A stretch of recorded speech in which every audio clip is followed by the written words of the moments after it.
where we discuss the business of cybersecurity. Here are your co-hosts and cybersecurity experts, Brian Horning, Reginald Andre, and Randy Bryan.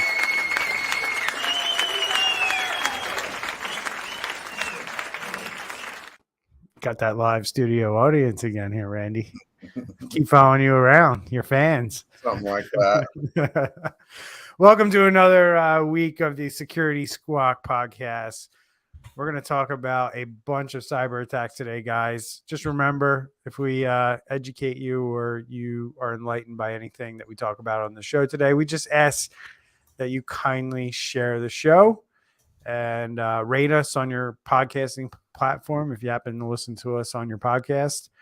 All that good stuff helps other people find our podcast and helps us spread the word and get people educated on what they need to do to start protecting themselves from cyber criminals. So, guys, we got Dallas under attack. The whole entire city almost is under attack here. What's going on in Dallas, Andre? Yeah, so last Monday, they got a ransomware attack, and they had to pretty much shut down all their computers, and a lot of their computers and networking systems like that were not able to be used. So starting off to what the consumer normally could see is like water bill payments, code enforcement, that was down. And then you had the computer 911 system. So they have something called a computer-aided dispatch, is where if there's a 911 call, it helps the dispatcher automatically locate the nearest police officer to then be able to go to that emergency. And the same thing for the fire and ambulance. So that has been affected as well. And this is terrible news because now they're saying calls are being delayed by 30 minutes because the dispatcher has to now manually try to figure out, okay, this police officer, send them here and things like that. So they're really struggling. And here we are, 9 days later, and they're still suffering from this. Has it been that long? Last Monday, because we talked about it last week, right? Time flies. Wow. Jeez. So this is right in your backyard somewhat, Randy. What are they saying out in Texas? What's going on? Give us some boots on the ground kind of perspective. Yeah, exactly. Nobody's really talking about it. That's why we have this podcast, man, because it's not the word on the street is what's going on in Dallas. So we're all kidding aside, we're like a 3 to 4 hour drive from Dallas, depending on traffic. So it's a whole nother world up there. So yeah, not a lot of talk down here on the streets about it. So some of the comments that are coming out in the article that we have up on the screen are actually kind of interesting. There's this guy, Bill Zelensky, who's the Dallas Chief Information Officer, who's kind of, it seems like he's doing a little bit of like protecting himself from the situation, but he's basically coming out publicly and saying that the event underscores the need for our city to address the long-standing underinvestment in IT and possibly even look at how we structure it. So this sounds like a guy who's not getting much support from the city or the people that he works for in order to do his job properly. That's what I took from this. What are you guys seeing or taking from this? I mean, no offense to the guy making the statement, but it sounds to me like his lawyers gave him the right words to say. You're right, because what we're seeing in all of these is if there is personal data that's leaked, then you have employees come back and are suing the cities for these kinds of things. Supposedly, there hasn't been any personal data that's been leaked. So, I don't know.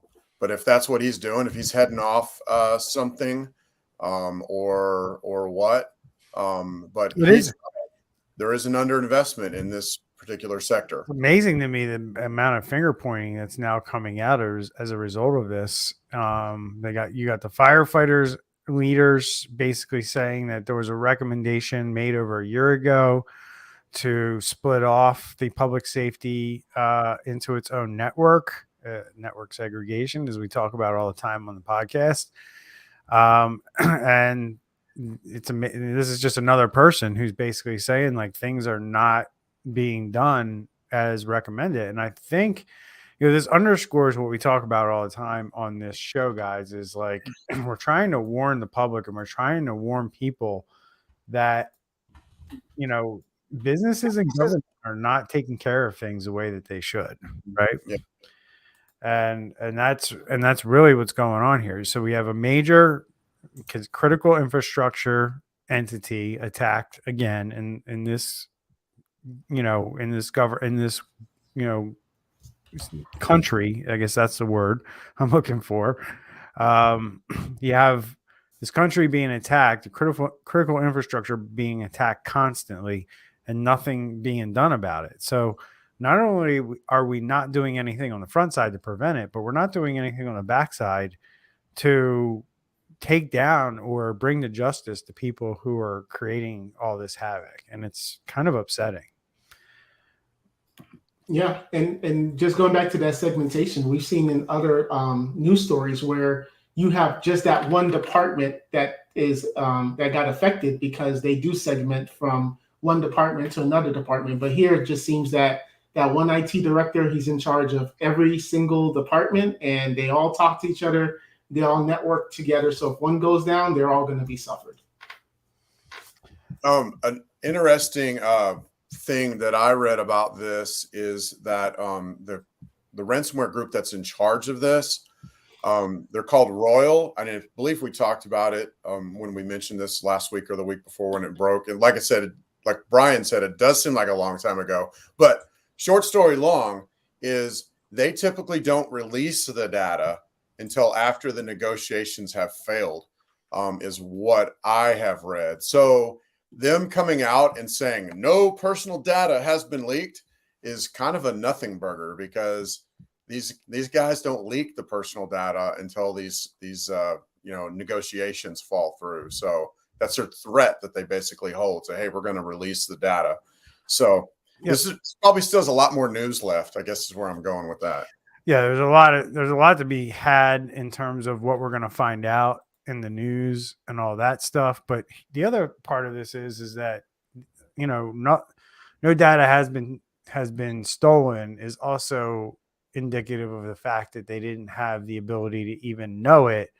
And until real forensic investigators get in there and really dig deep and give them this information, it's kind of this statement that a lot of these companies say until they're proven otherwise, right? So a lot of times it's a lack of visibility into what's actually happening on your network, not so much that things are being released on the dark web. So we got another one here, guys, and this is kind of the theme here early on in the show, is warning people about these threats, right? We see the city of Dallas, they go down, and now we have a new ransomware strain that's picking off big businesses one by one. And as this article states, yours could be next. So this is a new ransomware group called Akira, and it was discovered by the malware hunter team, who discovered a sample of their encryptor, and they shared it with Bleeping Computer. Akira was launched in March of 2023 and has raided 16 companies by its own claims. And Akira targets mostly enterprises, but doesn't seem to favor any specific vertical. As so far, it's targeted firms in education, finance, real estate, manufacturing, and consulting industries. Of the 16, Akira leaked data belonging to 4, with the leaked databases varying in size from roughly 6 gigs all the way up to 250 gigs. So they basically, and of their victims, it goes on to say that their lowest paid ransom started at $200,000 and then went all the way up into the millions of dollars. And it goes on to say that the group is happy to lower its demand for firms that don't need the decryptor and just want to make sure that the attackers don't leak sensitive data onto the dark web. And just digging a little deeper on this group and just giving you the information, they will first look for an opening in a corporate network, either by phishing, logging credentials from gullible employees, or by exploiting a flaw in hardware and software. So that tells you you need to train your employees for phishing, which is what we talk about all the time on the show.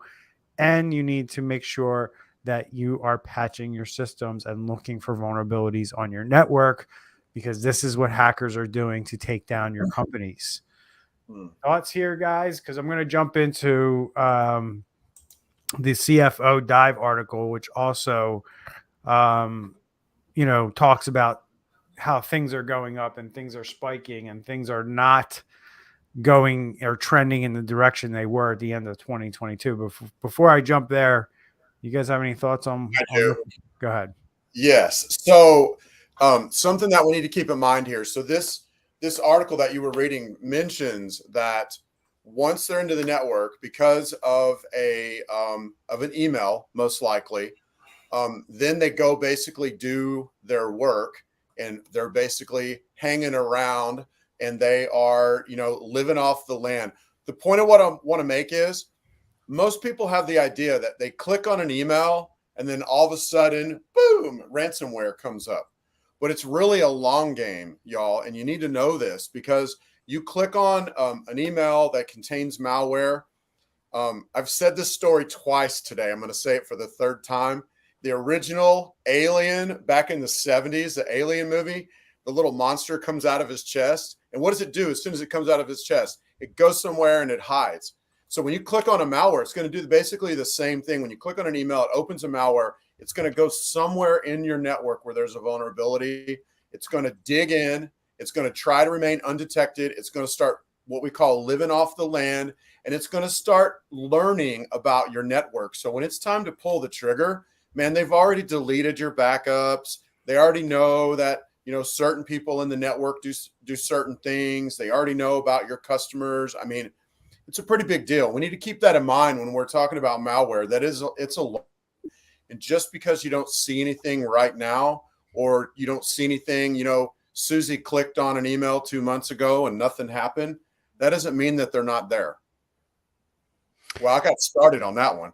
Yeah, you did. So this article on CFO Dive, jumps into the fact that ransomware is just, and look, we put this show together every week.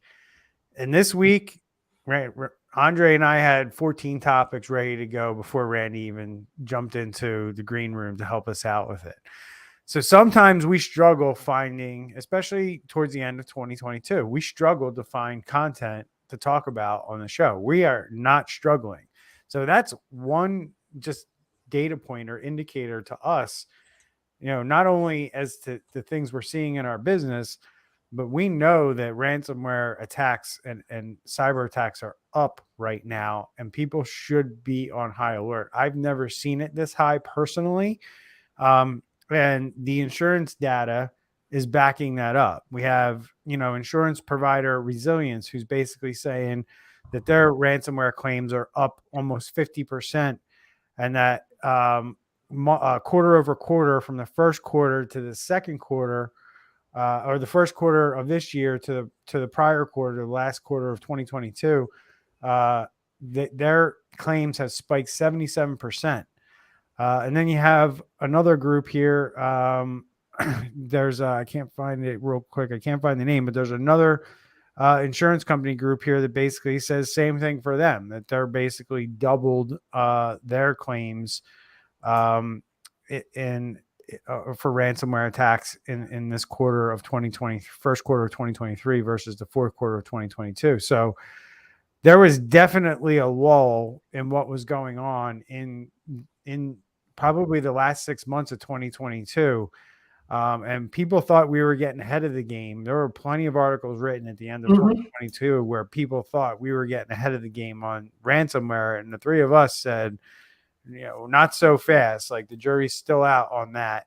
A lot of insurance companies, a lot of lawyers were coming out saying, like, we're getting ahead of this. And the three of us were just like, no, because businesses are not doing enough, and there's no way that this is going away. And there's a report here by Black Kite that's mentioned in this CFO Dive article that I have up. It basically said ransomware attacks experienced a period of relative stagnation throughout 2022 as international sanctions stemming from Russia's invasion of Ukraine hindered the movement of ransom-related funds. In addition, increased pressure from law enforcement and successful joint operations against ransomware groups in 2021 and 2022 led to heightened caution among cyber criminals, the report said. So we had a little bit of a retreat, by ransomware groups as a result of this, but we also are seeing what we usually see with ransomware groups pointed out in this article. A, they adapt, and B, when they do adapt, they're usually very successful. And that's what they did here. They adapted their methodologies on how they attack you and deploy ransomware. But more importantly, they adapted on ways to get the money from point A to point B so they get the money at the end of the day. And these sanctions made it a little bit more difficult, but clearly they figured ways around it. Yep. And we got Mother's Day coming up, Memorial Day coming up, July the 4th coming up. It's going to be really, really busy for these companies when they get hacked. What is it about the holidays, Andre? Well, during the holidays and even with summer coming up, a lot of us are going to be vacationing, slowing down, shortages of staff because people are out. And come Monday morning, no one's going to be in the office, and the hackers have a little more time. And that's when people are out. And when they're out, then they can't help. So this is just a perfect timing. Not to rain on your parade there, but I think that's a little bit of like with everything with that I see with this stuff, there's always that kind of old mentality. And I think that thought process around holidays it might be getting a little long in the tooth. Because quite frankly, I think more and more companies are investing in things like SOCs, security 24/7 security operations center. So somebody is watching over more and more companies than in the past. And I don't think that's going to reduce the amount of attacks. I think that's just going to let people know that they're under attack a lot quicker. And I also think that, knowing that ransomware operators don't care what day of the week it is moving forward, I think that they're going to strike whenever they can. They're not going to wait for people to quote unquote be on vacation. Because I think like SOCs are kind of erasing that, because back in the day before SOCs, your IT team went home on the weekend, right? Mm-hmm. And they didn't pay attention to much. Maybe some guy was assigned to something, but I think as things evolve and as companies implement SOCs, I think one of the things we're going to see is that, they're not going to care what day of the week they hit. It's not going to matter, because they're getting so good at this stuff behind the scenes to deploy it before they actually do it. Like you're seeing right now, like this stuff's happening not over any holiday. It just happens to be a holiday when they get hit. It's a coincidence. So I think that's going to be a big change that we're going to see. Yeah. I love to see behind the curtain just to see if Dallas actually had a SOC or if they just did. No way. No. Okay. They probably had like a risk assessment done, but I don't think very many government organizations are investing in SOCs. No, well, not even in-house, but even if it's a third party, I'm just curious, just in general, if they had. No, I don't think they did. That's what I mean. Like I would, number one, nobody's going to have an in-house. It takes millions of dollars to set up a SOC internally. Government is not, that's one function that they have to outsource. Our government building their own SOC is silly. Number one, and number two is that they're definitely not investing in it. Most private businesses don't invest. I seriously doubt, other than the DoD, I seriously doubt a lot of like local governments, colleges, universities are investing in that kind of stuff yet. They will. So moving right along, guys. Randy, you got this one. Western Digital. Yeah, good old Western Digital. So this has been an attack that we have talked about several times on the show. I think twice to be exact, maybe even more in passing. But it has come out in the last few days that they, when they were hacked, that they were able to steal customer data. So I am going to read a little bit of the article, and then there's something that I just wanted to mention right towards the end. But it says Western Digital has taken its store offline and sent customers data breach notifications after confirming that hackers stole sensitive personal information in a March cyber attack. The company emailed the data breach notifications late Friday afternoon, so we're just talking a few days ago, warning that customers' data was stored in a Western Digital database stolen during the attack. Based on the investigation, we recently learned that on or around March 26, 2023, an unauthorized party obtained a copy of a Western Digital database that contained limited personal information of our online store customers, Western Digital said. The information included customer names, billing and shipping addresses, email addresses, and telephone numbers. They say limited, but that is very valuable, even what they got.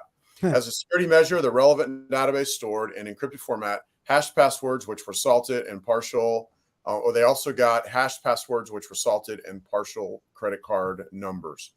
So one thing I want to read, one more thing. It says Western Digital also warns impacted customers to be vigilant against spear phishing attacks where threat actors impersonate the company and use the stolen data to gain further personal information for customers. And to me, that's one of the biggest things in this particular article is that personal information. We talk about it every time we read about personal information getting leaked. This is so powerful in the hands of the wrong people because a spear phishing means A, it's targeted after you. And then most likely, since it is targeted after you, it's going to include some kind of personal information. So like you had a leak that found out that you have a certain disease or a certain hobby or a certain bill that was late. I mean, all of that stuff can be brought into a spear phishing email. The more information that's on there, the more likely you are to believe the email and click on it and result in mayhem basically after that. So pretty big deal that this happened. Yeah. I mean, it's wild. I mean, it seems like they are, I don't think they're negotiating. Doesn't seem like they are. This is one of those ones where I said, wow, they could be down for a pretty long time. As you said, they minimized the data set that was stolen, saying it's a limited data set when, you know, who gets the term that it's limited. Right. You know, what other data set do we need to have included so it's not limited? I guess that's my question. Yeah, they were shut down for 2 weeks. Alpha V, you know, their stuff ended up on the link site. The other, you know, I guess the most amazing thing that I'm reading here is the amount of data that was stolen, around 10 terabytes. And I think I commented on that last week too. 10 terabytes is a lot of data, and how you don't know that that's coming off your network is amazing to me. Mm-hmm. Andre, thoughts? No, we're good on it. Cool. All right, moving right along then. This is yours. So yes, Microsoft. Let me grab my phone. So I'm sure everybody has seen a time in your life where you get a pop-up on your screen from an authenticator app asking you to click yes or no. And what's been happening is hackers realize that if they can just keep on making that message pop up on your screen because they already know your username and your password for your Office 365 or your Gmail or whatever the case is, if you click yes, they are now in your system. And we even had a customer where they went on a website, they put in their username, they put in their password, and the same thing happened with the Authenticator app. And now the hacker was able to get into their system. So this has been happening a lot, and Microsoft has finally changed what they call MFA fatigue, and now they're moving over to MFA push system. So if you can scroll down a little, Brian. Yeah.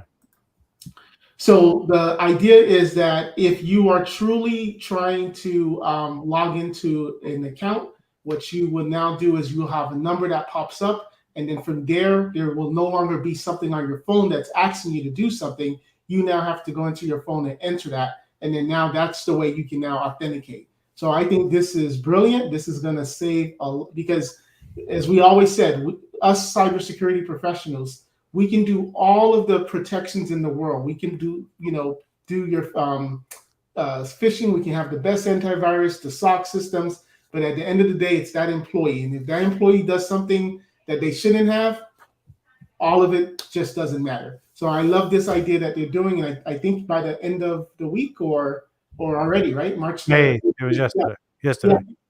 Yeah. So it's great. So yeah. Go ahead. Sorry. I said as I told you, Andre, when we were talking about this, we implemented this probably 6 weeks ago. I don't know. I think it was somewhere around there.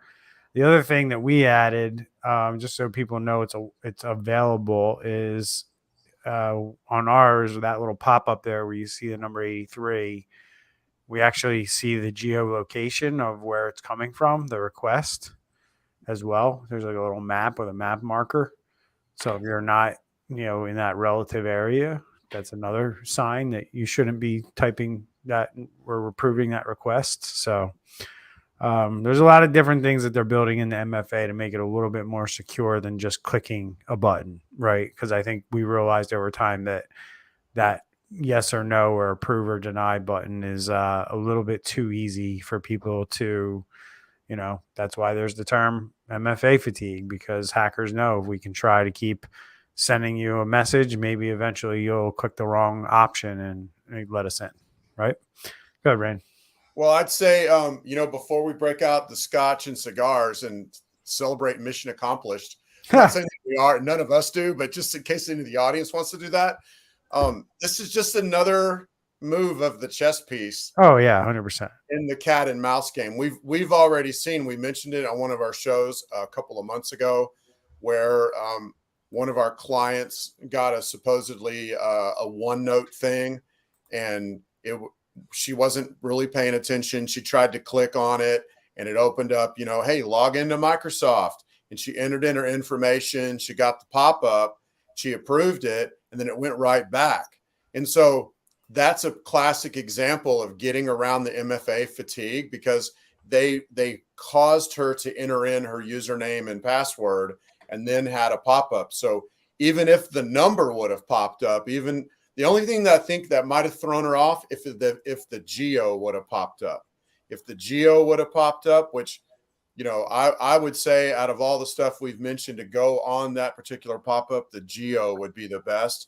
But other than that, if she didn't have the geo, she would have just typed in the number because she thought she was logging in. And that's the other side already doing, the next cat and mouse move, if you will, to offset what's been happening on, the good people's side, if you will. Absolutely. Yep. So I'm just going to bring this one up. But by the way, I would agree with both y'all. I do love this feature, though. Yeah. So I'm just saying. For now. We get so excited that we just forget. For now. That it's going to be good for like 3 more weeks, Yeah, for now. All right. So this was an interesting one to me because this Gaston College, this is another college, university in the U.S. that got hit with a ransomware attack. But it seems like this one, at least for a while, got brushed under the rug. And it wasn't until that a victim of the ransomware attack an employee of the college forwarded a copy of an email about the attack to the Gaston Gazette on May 4th, just 5 days ago. This attack actually happened back in February of 22nd of 2023. So almost 3 months, guys, but that they kind of brushed this under the rug before it got out there. Just reading the article myself, and the reason I wanted to bring it up is because it seemed like they tried to brush this under the rug and not let it go public. But then it seems like maybe this employee was contacted by the hackers saying, we have your information, which prompted this employee to then forward this to media, and the media started looking into it. So I just found it a little interesting, and I don't know if you guys see it the way I do, but I just, thought like, wow, it looks like this college tried to brush this under the rug and not let it out. And then this person got contacted by a hacker, probably trying to get extorted and, was basically like, I'm going to out this college right now. Yeah. It definitely Wild, right? seems like that. Yeah, it's wild.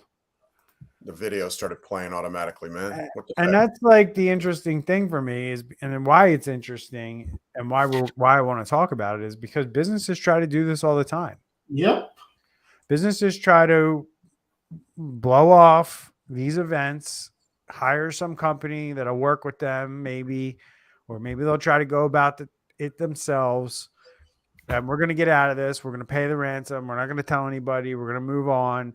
And then boom, the hackers start contacting people from the data sets that they were able to get their hands on. Maybe that's your employees. Maybe that's your clients. Maybe that's your partners. Maybe it's people that, you do business with on a regular basis who are now being contacted by these criminal hackers who say, we have your data, pay us. And then they're like, where did you get this? And then they're like, well, we hacked this company over here. And now, they've been drug into this situation and now they know you've been hacked. This has happened. I mean, I've read about this on more than one occasion where the aftermath has occurred because hackers have reached out to a third party and that third party then raised questions. So thoughts on this, Randy? Yeah, just no, I don't have any extra thoughts. No. All right. So go ahead. Yeah, no, I mean, to reiterate, this is like when I'm personally trying to let a customer know this is the service that you need from us. This is why you should buy it from us. This is why you need it. And then they look around, they're like, none of my friends, I have tons and tons of business friends. I would have known if they got hacked or something like this, but all of the stuff is being swept under the rug. And I tell them this, I'm like, look, it's just not making the news, but it's happening. So perfect example where this college almost got away scotch-free, but then it came up. Yep. Yeah, we're still in that stage where there's lots of shame about, admitting that you were hacked or whatever, or there's enough, maybe it's not for real, but there's enough that people believe that they do want to keep it quiet. Well, just to keep with the flow of what we're talking about, I'm going to skip down to, and I hate to do this to you, Andre, but it's yours, number 10, because it goes along with what we're talking about right now. So we might as well talk about it. Right. You got your guys are talking about brushing things under the rug, and I don't think there's a more famous one than the CSO of Uber trying to brush the ransomware attack under the rug, who now face charges. But he ended up getting kind of a slap on the wrist, in my opinion. What do you guys think? Yeah, 15 months of house arrest, basically. This needed to be the example where other CISOs, other IT directors would have been able to reference and be like, okay, I remember what the Uber guy did in 5 years or whatever the case is. But yeah, definitely a slap on the wrist. Any thoughts here, Randy? You're just there's gonna be a lot more of this because people do need to come out publicly about it, and people do need to be held accountable about it. So I just think we're going to see more and more of this. He did avoid prison time, but barely. So and we have with the FTC safeguards rule that goes into effect next month. The potential for more prison terms, more penalties. So, I mean, I just think this is we're kind of like at the tip of the iceberg or at the beginning of a big shift, I believe. So is what you're saying? Like this guy got off scot-free, or I don't want to say scot-free, but he didn't have to do prison time.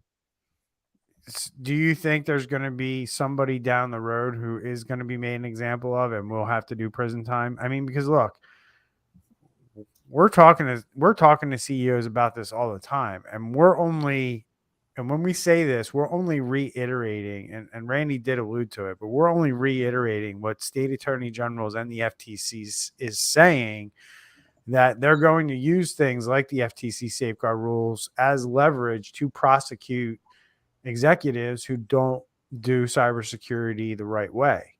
Right. So, I mean, the question has to be asked. Do you guys really ever think that people are going to be held accountable to the level of prison time for this kind of stuff? I think so. It's just this guy was a trained attorney himself, and I just think it's going to be a fall guy that's not going to have the lawyers to be able to defend himself, and it'll be that person. Yeah, that's that's a good point. And I don't know I don't know, Brian, I can't really foresee the future on that, because on one hand, something like this seems like an appropriate punishment for not disclosing. I mean, but on the other hand, part of me is like, well, that's really bad that he didn't disclose. So, I mean, I don't really know. We don't really know. I don't personally know, or even can't even guess. Would seem to be that it would probably head towards jail time, but you just don't know. That might be considered too much. Yeah, but he didn't even, it's not even that he didn't disclose it. It's, someone can always say, oh, I didn't know I had to. It was, he took steps to hide yeah, it. Yeah. Exactly. To the point where he made the hackers even sign a non-disclosure agreement on how much they actually paid them. I mean, so he ended up getting 200 hours of community service and paying a $50,000 fine. So I'm going to go back to the same question. I'm just going to ask it a different way this time. If you're asking me to invest in cybersecurity, or I get hit with ransomware, and you're basically telling me, we got to file an insurance claim, or we got to tell somebody, no, like, the bite isn't big enough to discourage people from doing this kind of stuff. I just don't believe it is. And having all these rules and saying all this bad stuff on the front end of cybersecurity, and then this is the repercussion on the back end if you don't do it. I don't know if I see a correlation there. It's just, you're getting off way too easy, in my opinion. And people are still not going to take cybersecurity seriously if this is how it's going to be. That's going to be the product that comes out of this. Yep. And Uber, obviously, public company, so this is one of the reasons why it even got investigated. Right. Good point. All right, buddy. It's all you, Randy. Moving back. VPN. They love it. They're going to take advantage of the flaws that live in VPN and destroy businesses. So yeah, here we go. So it's a new ransomware strain called Cactus, which is exploiting VPN flaws to infiltrate networks. Cybersecurity researchers have shed light on a new ransomware strain called Cactus that has been found to leverage known flaws in VPN appliances to obtain initial access to targeted networks. Once inside the networks, Cactus actors attempt to enumerate local and network user accounts in addition to reachable endpoints before creating new user accounts and leveraging custom scripts to automate the deployment and detonation of the ransomware encryptor via scheduled tasks, Kroll said in a report shared with the Hacker News. The ransomware has been observed targeting large commercial entities since March 2023, with attacks employing double extortion tactics to steal sensitive data prior to encryption. No data leak site has been identified to date. So basically what they're doing is they're finding another potential flaw, another exploitable piece of the armor for them to be able to get into networks, and then doing just like we mentioned earlier. They get into the networks, they embed themselves somewhere where they're undetectable, and then they start to do things like this, like making local network accounts, reaching the endpoints, doing all kinds of things to basically get themselves all in that network to where then they can detonate the ransomware with the most damage.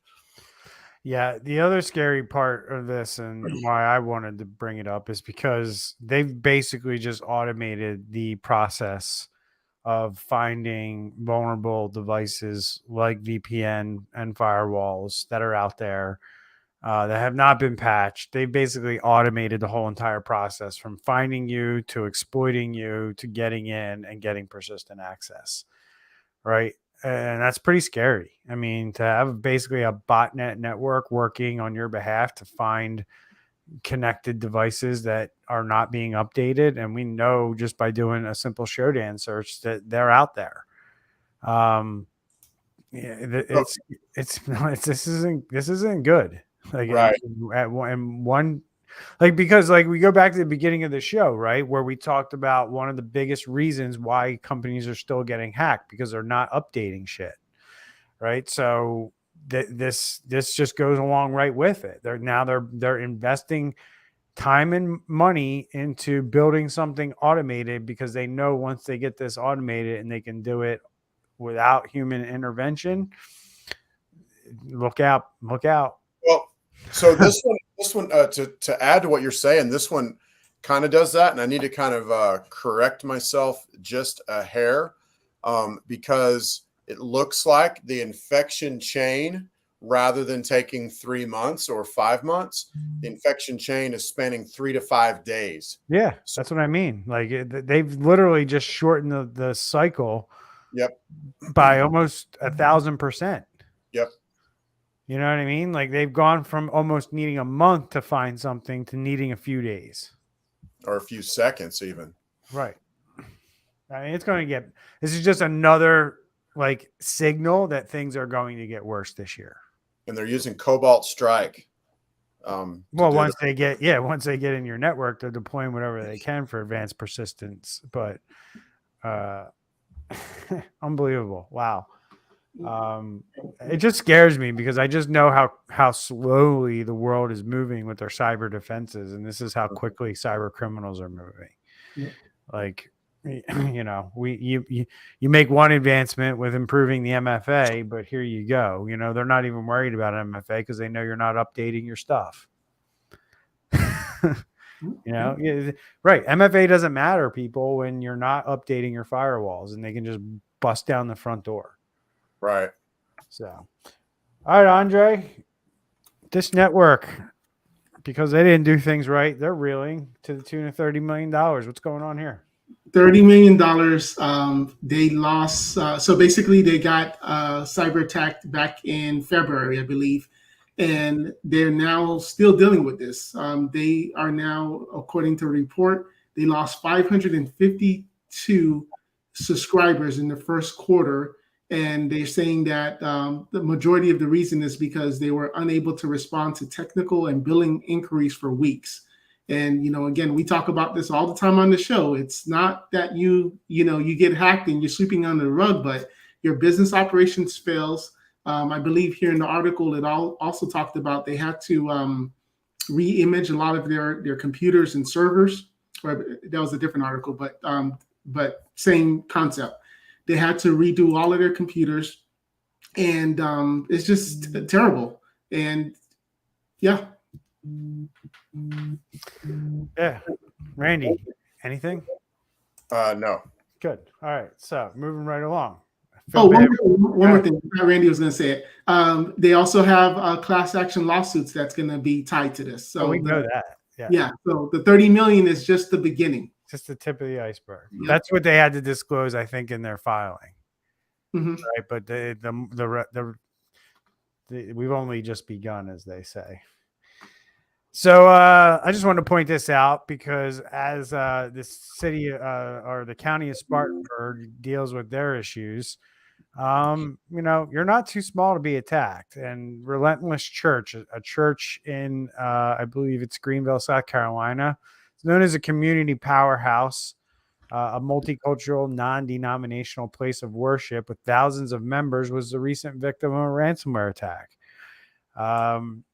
And the pastor, John Gray, basically says that his team detected an external attack on its servers, and the church immediately hired a top security firm to take a look and work to figure out where the breach came from and how to secure the church and congregation data. Wow, that's easier said than done. Anyone who would seek to harm a church, you're not attacking us, you're attacking the God that we serve, and you don't want to go against him. We are very confident that our data is secured and our congregation's information is protected. You know, It's nice words to say, but I don't think cyber criminals really give two flying F's about this guy's God. So any thoughts here, guys? It's never too small, right? That's kind of the lesson learned that I wanted to point out as we quickly talk about this one. No, I've gone to many churches and I go into their Wi-Fi and I just run a free tool that I find on the Apple Store just to scan their networks. And, they label computers pastor's PC, and it's on the it's on the same Wi-Fi. And the churches, they say they don't have the budget for cybersecurity. And why would someone, want to, they don't have anything, right? They only transaction stuff online for their donors and things like that. But he's going to find out. Yeah. So even if you're a church and you're using church software that's online, you have a payment like for giving, if you have that online, you still have personal information that you're going to be dealing with. You're going to have PDFs of, maybe of a donor that you view on your computer that goes down to your local computer. You're going to have the fact that your local computer still has to access the cloud. We say this all the time, but all the cloud is back in the day, you had a server in your closet, and the cloud just means you move the server to someone else's closet. Everything else is exactly the same. And so bottom line, churches are a ripe target for the info and the data. It will just be, I guess, remain to be seen how much money that the criminals are going to be able to get from churches. But yeah, it is a very big deal. Yeah. So guys, we got 45 minutes in. We got 3 topics still on the board. Do we want to cover them, or are we good? I mean, that's up to you. So number 11 is paywall for me, so I don't even want to cover it because I can't even read it. It's only a headline for me. Do you see it? Really? About the ransom gang? Yeah. Yep, paywalled.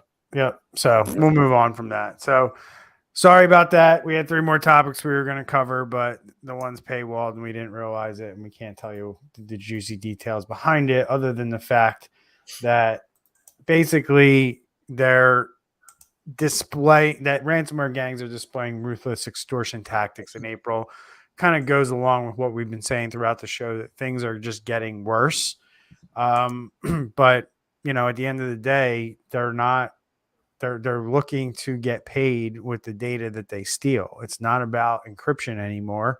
It hasn't been for a very long time now. And they are going to attack whoever they feel necessary based on the data set that's in front of them. I think we talked about this a lot when that police department was recently, or was it the FBI or the Secret Service? One of those, right? We were talking about how they were attacked, and they'll use that information to go to people who are being investigated for crimes and things like that. Like, that's how ruthless these guys are. So anything else you guys want to add before we drop the show this week? We talk about this game. Wait till AI gets involved in this. And these, oh my God. Yeah. Yeah. You should see some of the stuff that I'm hearing and seeing with AI. It's pretty wicked. So that should be a show of itself.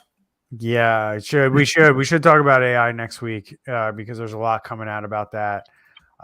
There's a lot of companies that are already banning AI for good reason, because people are typing things about their company into ChatGTP and it's storing this information. And God knows if somebody gets a hold of that database, what they could do with what people are telling ChatGTP. So be very, very careful, folks, about what you type in ChatGTP and what information you give it, because somebody can get that data. And unfortunately, it's starting to happen. So you should basically assume that anything you tell it, it's going to know and remember. So know and remember, but someone else could also see it. And I think exactly, that's what I mean is it'll be stored. Right. So we got a question from Steve Mesco. Do you guys want to entertain it, or do you want to? Sure. All right. Steve? No, let's skip Steve. All right.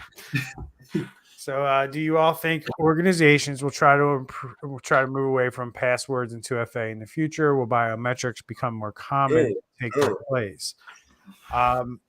I think certain biometrics I'm okay with, but others I'm not. The fingerprints can be tricked, and I can take a piece of tape and trick trick a fingerprint reader.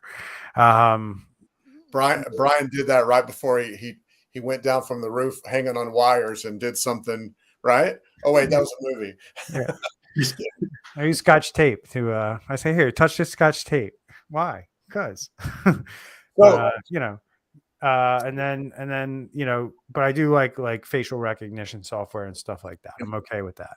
something we haven't mentioned, quietly and kind of out of nowhere. I know there's been a little bit of rumblings, but in the last 3 or 4 days, Google has completely turned on passkey as basically password-less authentication, where your device basically becomes both the password and the multi-factor, because you can have a fingerprint or something like that.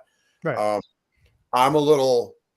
I'm sure they thought through it. It seems a little iffy on me, because if someone gets just a hold of your phone, they could potentially, like, especially if you had face unlock on there, they could potentially get access to things. But I do see, to answer Stephen's question directly, I do see a move away from that, like with Google using the passkey, because it kind of encapsulates all of that into one.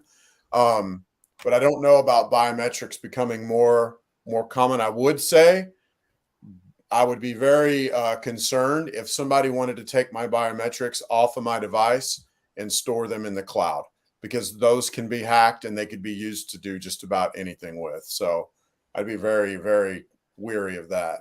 What about you, Andre?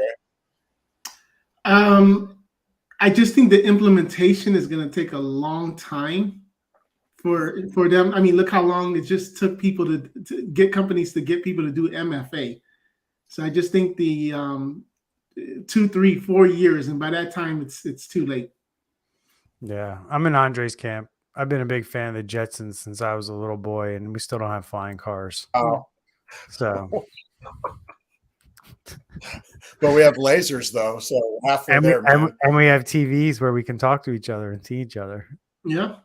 So Is it a plane flying car? Kind of. Yeah, and we also don't have machines that kick out dinner with the push of a button, like Yeah. a whole meal. Yeah, we're getting there though. We're getting there. I'm waiting for Amazon to start dropping the meals by drone. Yeah. So, all right, guys, thank you. Good stuff. Keep it up. See everybody. You guys will be out in Nashville next week, right? Yeah. We got to work out All the right, timing for that. These two guys will come. I think our schedule will still be the same, but we might have to modify it. I'm not sure, but stay tuned on that. And these two will be together next week, and I'll be in my little box still. So take care, everyone. We'll see you in the next show. Thanks for the support. Share our show.